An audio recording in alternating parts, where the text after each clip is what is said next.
School শিক্ষায় ফের আসছে বড় বদল। পঞ্চম এবং অষ্টম শ্রেণীতে পাশ ফেল প্রথা ফেরাচ্ছে কেন্দ্রীয় সরকার।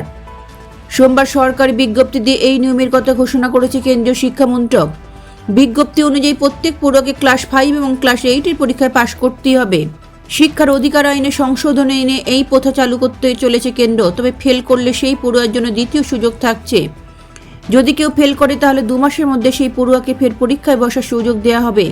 দ্বিতীয় পরীক্ষাতেও পাশ না করলে সেই পড়ুয়াকে পঞ্চম বা অষ্টম শ্রেণীতে আরও 1 বছর থেকে পড়াশোনা করতে হবে।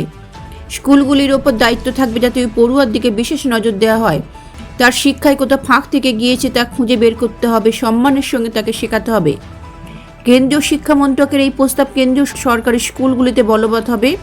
তবে রাজ্য সরকারি স্কুলগুলির এই প্রস্তাব কার্যকর করবে কিনা সে ব্যাপারে সিদ্ধান্ত নেবে। हम लोगों ने ये निर्णय लिया है कि 5वीं में और 8वीं में हर प्रयास करने के पश्चात यदि डिटेंशन करने की आवश्यकता पड़े तो डिटेन किया जाए, लेकिन उसमें यह भी प्रावधान किया गया है कि 8वीं कक्षा तक किसी भी बच्चे को हमारे स्कूलों से निष्कासित नहीं किया जाए।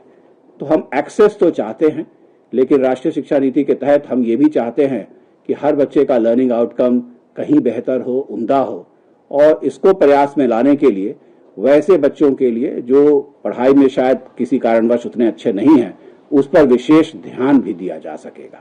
और ये रूल्स में जो बदलाव लाए गए हैं इससे ये संभव हो सकेगा। ब्यूरो रिपोर्ट, लॉटरी संवाद।